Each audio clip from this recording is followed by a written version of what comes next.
अहं क्रतुरहं यज्ञः स्वधाहमहमौषधम् मंत्रोऽहमहमेवाज्यम् अहमग्निरहं हुतम्। प्रिय दर्शकों, नमस्कार। एक बार फिर से उपस्थित हूं आप सबके सामने सोमवार के बाद मंगलवार के कार्यक्रम में छठे, आठवें और 12वें भाव के अधिपति से संबंधित एक रोचक तथ्य लेकर के। आपने कल का कार्यक्रम देखा कि नहीं देखा, जिसमें मैंने थंबनेल बनाया था कि सूर्य, चंद्रमा, राहु या सप्तमेश और पंचमेश पर राहु की दृष्टि, ऐसा करके मैंने योग बताया था। वो कार्यक्रम जाकर के जरूर देखिएगा और सबको दिखाइएगा भी, जो नए युवा वर्ग के लोग हैं। शुरू करते हैं आज का कार्यक्रम। यूं छोटा सा कार्यक्रम यूं बता दूंगा और तुरंत खत्म हो जाएगी बात।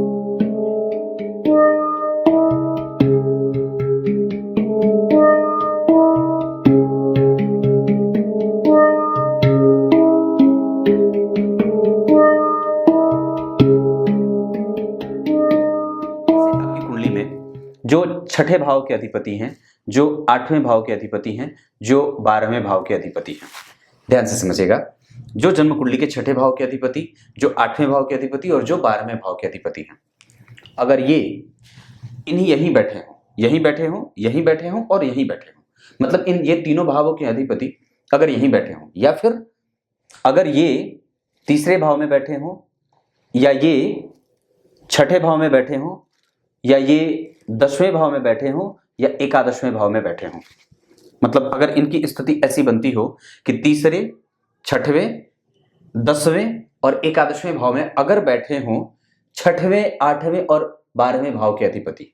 एक बार फिर से बोल देता हूं, जो छठे भाव के अधिपति आपकी कुंडली में बने हैं, अगर वो तीसरे में बैठे हों, छठवें में बैठे हों, 10वें में बैठे हों या एकादशवें में बैठे हों, या फिर जो आपकी कुंडली के 8वें भाव के अधिपति हैं, अगर वो तीसरे में बैठे हों, छठवें में बैठे हों, 10वें में बैठे हों या एकादशवें में बैठे हों, या फिर 12वें भाव के अधिपति तीसरे में बैठे हों, छठवें में बैठे हों, 10वें में बैठे हों या एकादशवें में बैठे हों, या फिर अगर ये स्थिति यहां नहीं बन रही, अब उनको नवांश में लेके आते हैं। अगर नवांश कुंडली में वो अपने ही राशि में बैठे हुए हैं, नवांश कुंडली में जो ग्रह यहां अपनी राशि में, वहां पे भी वो अपनी ही राशि में बैठा हो, या उच्च का हो जा रहा हो, नवांश कुंडली में उच्च के हो जाते हो, या मित्र की राशि में बैठे जाते हो, या फिर वो अस्त हो जाते हो, सूर्य से 1 डिग्री पे जाकर के खास अस्त हो जाते हो, तो इन्हें अष्टम, छठे और 12वें का दोष नहीं लगता और ये अच्छे हो जाते हैं। ये व्यक्ति को और व्यक्ति के लिए लाभदायक होते हैं।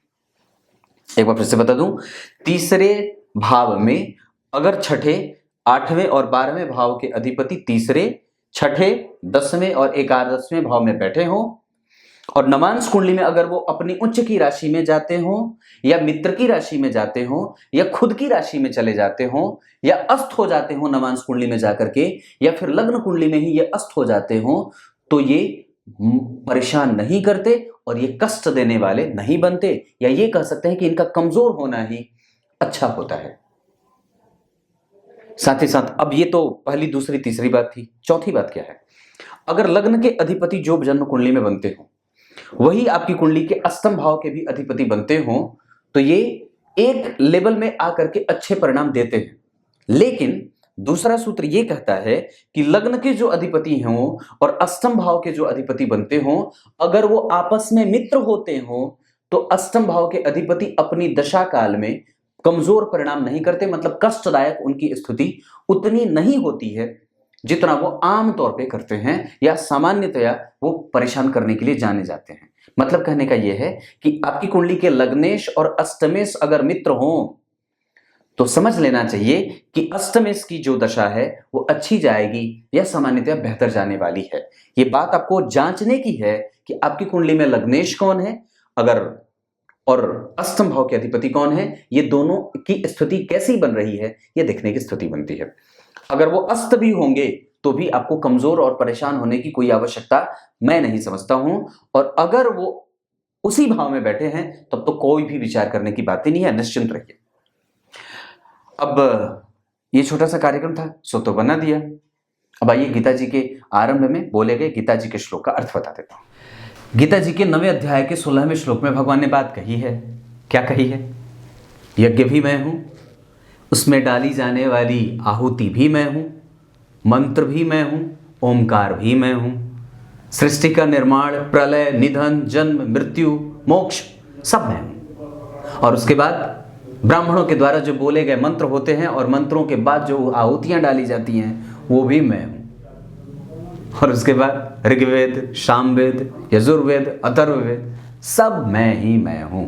यहां पे भगवान ने स्वयं को हर जगह उपस्थित होते बताया है, हर जगह सबको अपने अंदर ही सिमटा हुआ बताया है। चाहे वो कुछ भी हो, वो सब वही हो जाते हैं। और जो इसी पे संदेह कर लेता है उसकी बात ही अलग है। और वो वही कर सकता है जो परम भौतिकवादी और परम देहवादी हो। कुछ इसी तरीके से आज के कार्यक्रम का समापन करते हैं। तब तक के लिए इजाजत दीजिए। कल एक बार फिर से उपस्थित होंगे आप सबके सामने। तब तक के लिए बहुत बहुत नमस्कार।